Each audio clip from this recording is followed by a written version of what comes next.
Don't forget to subscribe to our channel. And also check out our Patreon page. I'll put a link below. On Patreon, you're going to get the ability to get exclusive content, reviews that haven't been released yet, and also a discount code for 15% off of everything in our online web store. Hi, I'm Mike, owner of the In-Groove in Phoenix, Arizona. Today I'm going to do a couple more unboxing videos from our Mega Singles collection. 30,000 singles, mostly punk, new wave, everything from the 70s today, and 99% of this stuff is all picture sleeves. Almost much higher than that. I've gone through thousands of records and only one or two of them have not been picture sleeves. So this is a primarily picture sleeve collection. We're going to go through box 52 and box H. Both of these boxes I haven't seen a thing what's in it. Let's take a look. With this particular collection, when I purchased it, I went through it. I didn't go through it. You had a notebook, and some of the key things that were on the notebook I looked for. So box 52 here, this is actually from his original collection. So this will have some older stuff in it. You'll see we've kind of run into a nice chunk of Sex Pistols stuff.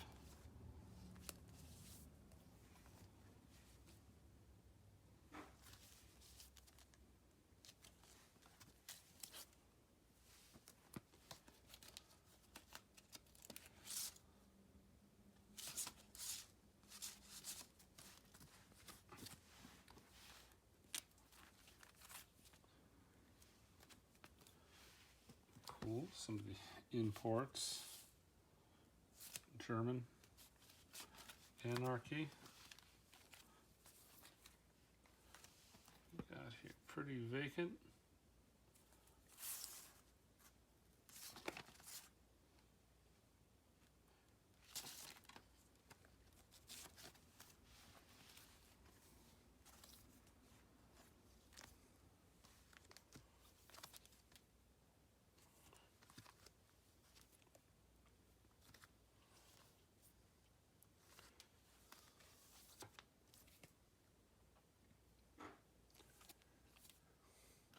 Actually, probably my favorite song of theirs, Frank Sinatra, they covered My Way.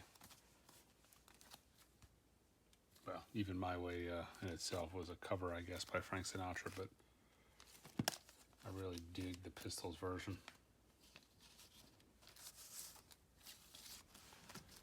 Various pressings of some of this stuff.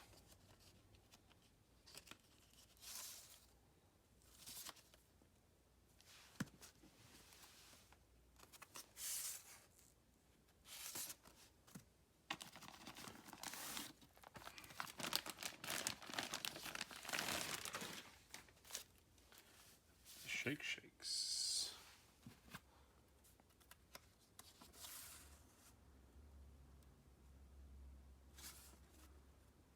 I like how they hand wrote in the copyright date. That looks pretty good, actually.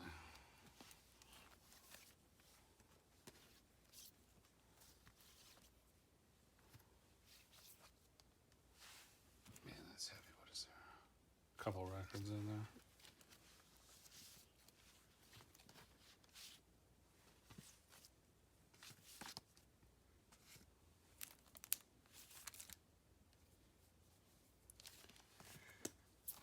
Made in Sweden.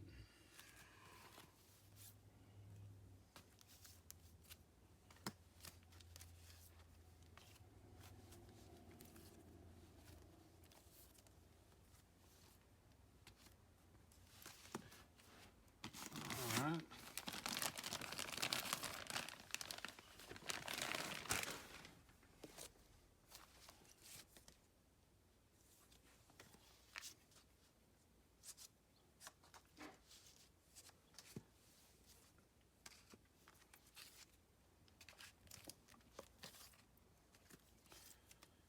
This is another classic box that's just absolutely all over the place.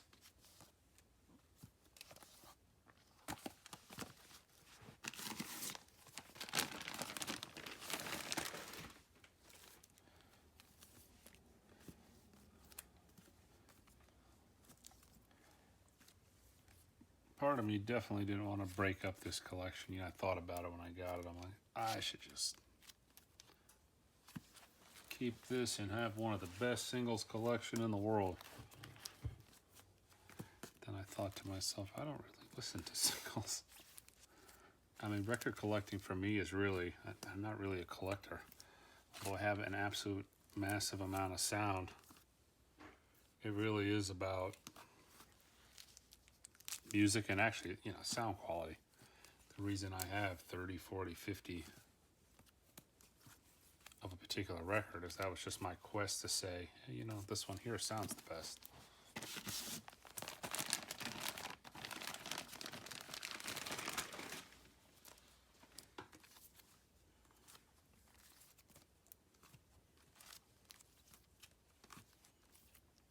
Some of the stuff I kept, some of the stuff was just so iconic,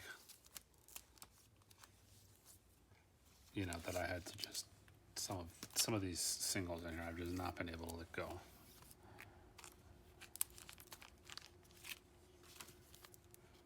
And I think at the end of this I'm going to do a video that kind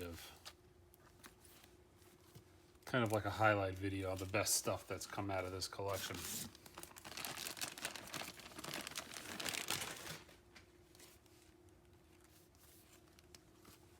So this particular box, it doesn't look like really anything past the early 90s. And then it looks like shortly after this, he put together another set of boxes that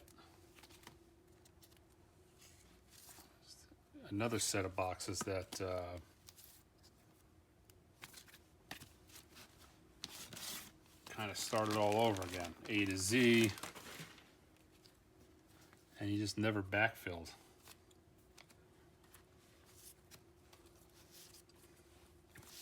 Sham 69.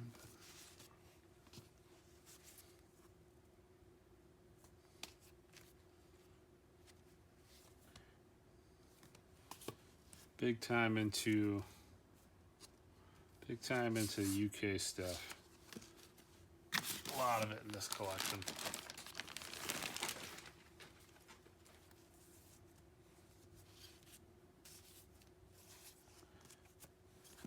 Tommy Shaw.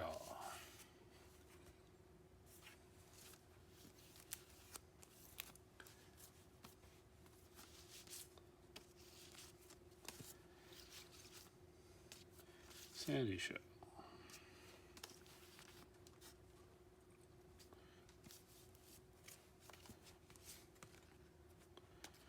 All right, so that looks like it is box 52.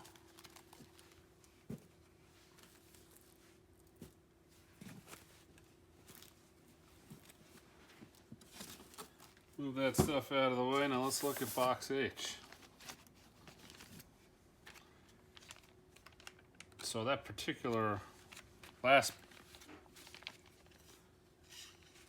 interesting. So that last box is how he stored everything that was early. He stored it all in 45 sleeves.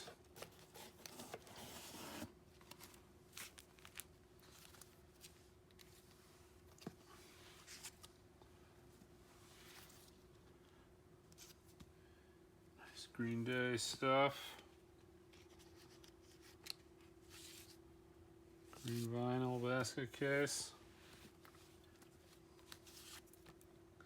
God, it really seems like, you know, so as a record store, the stuff that comes in the door, you find, you know, you get people that bring in 7 inches from the 90s, but you don't find a lot of stuff like that Green Day. You don't find the hits on 7-inch, the main, you know, the radio, heavy radio play stuff. It's people for the most part that were buying 7 inches in the 90s were buying garage and indie music was, you know, a big seller on 7-inch, but you know, limited pressing Green Day stuff, it's just not something that's out there very common.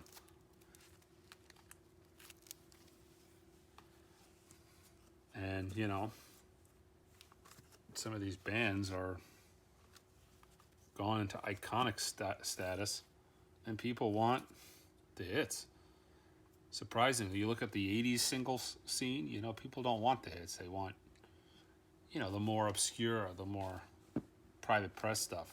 They just did this as a 3-inch record for Record Store Day for the Crosley turntable. But when it comes to the 90s, a lot of these, you know, a lot of these hit singles going for 30, 40, 50 bucks.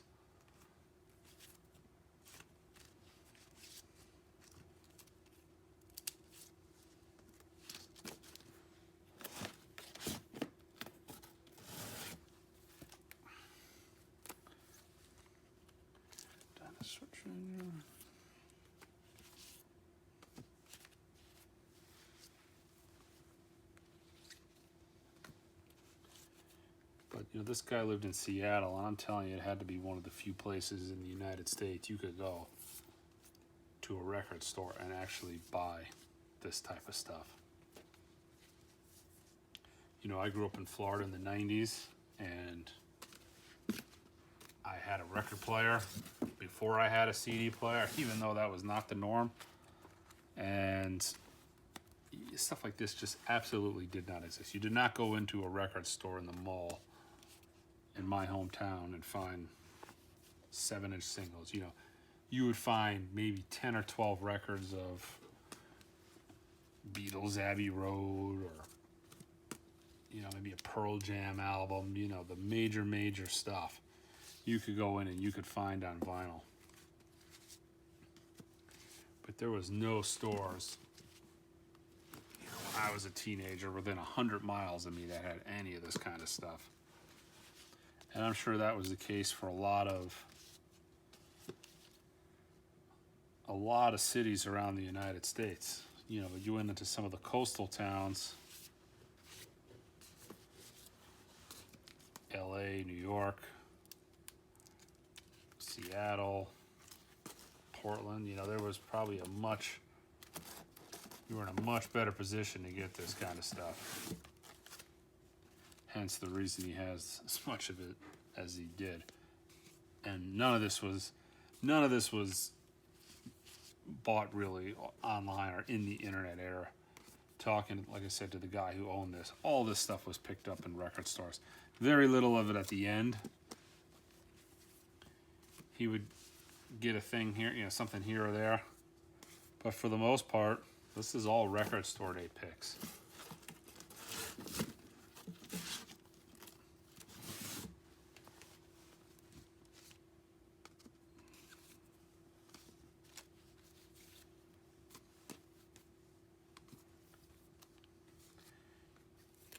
Beastie Boys.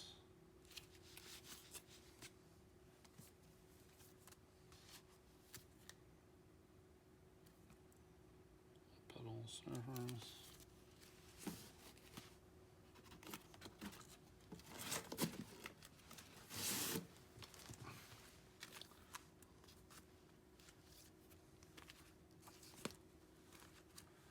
David Bowie. Final.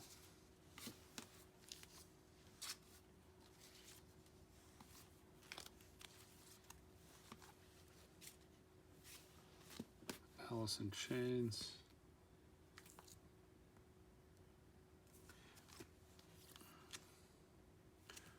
Very cool.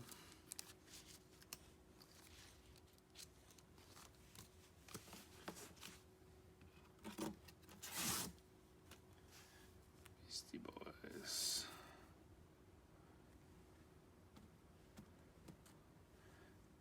Very cool.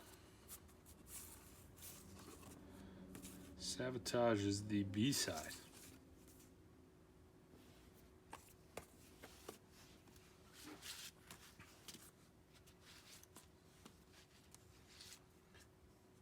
Actually, that's funny. That Sabotage was another one of those 3-inch singles they did for that Crosley player.